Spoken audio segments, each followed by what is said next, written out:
അപ്പോൾ ഇപ്പോൾ നമ്മൾ ഏകദേശം ഇതിൻ്റെ കാരണങ്ങളൊക്കെ നമ്മൾ അറിഞ്ഞു. ഇനി ഇതിനൊരു സിംറ്റംസ് ഉണ്ടാവുമല്ലോ, എല്ലാവർക്കും ഇപ്പോൾ നോക്കിയിട്ടുണ്ടെങ്കിൽ പോസ്റ്റ്മോർട്ടം ഡിപ്രഷൻ ആണോ അല്ലേ എന്നുള്ളത് അറിയില്ല. അപ്പോൾ ഈ കാരണങ്ങൾ ഇപ്പോൾ എല്ലാവരിലും ഉണ്ടായിരിക്കും.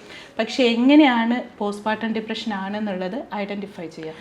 ചില അമ്മമാർ വന്ന് പറയാറുണ്ട്, എനിക്ക് ഭയങ്കര സങ്കടം തോന്നുന്നുണ്ട് ഡോക്ടറെ. എന്താ റീസൺ എന്ന് ചോദിച്ചാൽ എനിക്കറിയില്ല. എനിക്ക് വീട്ടിലാണെങ്കിൽ അങ്ങനത്തെ വലിയ പ്രശ്നങ്ങളൊന്നുമില്ല, പക്ഷേ എനിക്ക് ഭയങ്കര സങ്കടം, എപ്പോഴും ഭയങ്കര സങ്കടമായിട്ട് ഡിപ്രസ്ഡ് ആയിട്ട് എനിക്കൊരു ഹാപ്പിനെസ് ഇല്ല. കുട്ടീനെ നോക്കുമ്പോഴൊന്നും എനിക്ക് വലിയ സന്തോഷമൊന്നും ഫീൽ ചെയ്യുന്നില്ല. എൻ്റെ മനസ്സ് എംപ്റ്റി ആണെന്നാണ് പറയുക അവർ. എനിക്കൊന്നും മനസ്സിലൊന്നും തോന്നുന്നില്ല. എന്നാൽ നമ്മൾ ചോദിക്കും അപ്പം ഫാമിലിയിൽ എങ്ങനെ സപ്പോർട്ട് ഉണ്ടോ, എന്തെങ്കിലും ബുദ്ധിമുട്ടുണ്ടോ, അങ്ങനെയൊന്നുമില്ല. പക്ഷെ എൻ്റെ മനസ്സ് എംപ്റ്റിയാണ്, എനിക്കൊന്നും തോന്നുന്നില്ല. ഒരു പ്രതീക്ഷകളൊക്കെ അസ്തമിച്ച മാതിരിയൊക്കെ ഒരു തോന്നുക. അങ്ങനെയൊക്കെയുള്ള ആളുകളൊക്കെ അങ്ങനെയൊക്കെ പറയുമ്പോൾ നമ്മളത് കൂടുതൽ ശ്രദ്ധിക്കണം. അതായത് പിന്നെ വെറുതെ ഇരുന്ന് കരയുക, ഒരു റീസണും ഇല്ലാതെ കരയുക, ഇടയ്ക്കിടയ്ക്ക് കരയുക, ഒരു റീസണും ഇല്ലാതെ. പിന്നെ കുട്ടീനെ നോക്കാനുള്ള ഒരു ശ്രദ്ധക്കുറവ്, കുട്ടീനെ ചിലപ്പം മൈൻഡാക്കാതെ അവിടെ അമ്മ പോയി ഇരിക്കുക, പാല് കൊടുക്കാൻ കൃത്യസമയത്ത് പാല് കൊടുക്കാനോ ഫീഡ് ചെയ്യാനോ ഒന്നിനും തോന്നുന്നില്ല.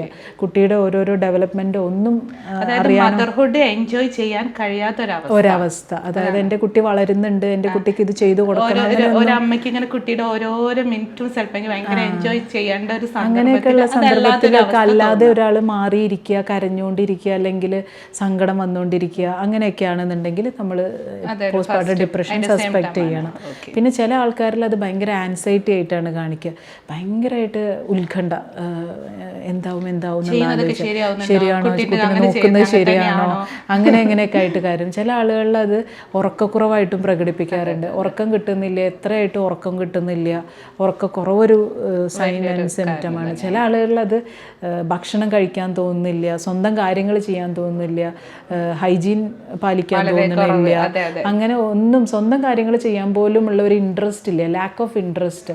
അയാൾ പണ്ട് ഒരു ഇൻട്രസ്റ്റ് കണ്ടെത്തിയിരുന്ന കാര്യങ്ങളിൽ പോലും, ഇപ്പോൾ ഒരു ഫോൺ കാണുക അല്ലെങ്കിൽ ടി വി കാണുക, അങ്ങനെയുള്ള ഉണ്ടായിരുന്ന ഇൻട്രസ്റ്റ്, പണ്ട് ഇൻട്രസ്റ്റ് കണ്ടെത്തിയിരുന്ന കാര്യങ്ങളിൽ പോലും അയാൾക്ക് ഇപ്പോൾ ഇൻട്രസ്റ്റ് ഇല്ലാണ്ടാവും.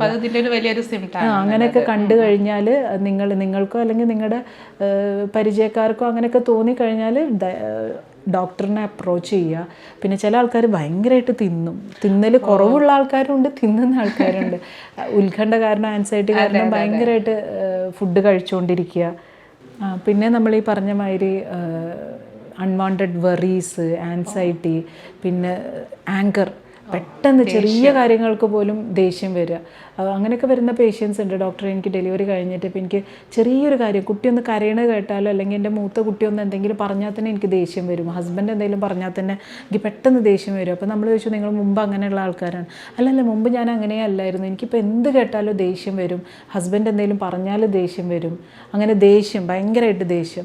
പിന്നെ ചില ആളുകൾക്ക് മെമ്മറി ലോസ്, അതായത് ഓർമ്മ കിട്ടുന്നില്ല, എനിക്ക് കോൺസെൻട്രേറ്റ് ചെയ്യാൻ പറ്റുന്നില്ല, ഞാനിപ്പോൾ ഒരു കാര്യം ചെയ്യുകയാണെങ്കിൽ തന്നെ എനിക്ക് അതിൽ ഫുൾ ശ്രദ്ധ കൊടുക്കാൻ പറ്റുന്നില്ല, ഓർത്തിരിക്കാൻ പറ്റുന്നില്ല കാര്യങ്ങൾ. ഇങ്ങനെയൊക്കെ പറയുകയാണെന്നുണ്ടെങ്കിൽ നിങ്ങൾക്ക് പോസ്റ്റ്മോർട്ടം ഡിപ്രഷൻ ഉണ്ട് എന്നുള്ളത് നിങ്ങൾ സസ്പെക്ട് ചെയ്യണം.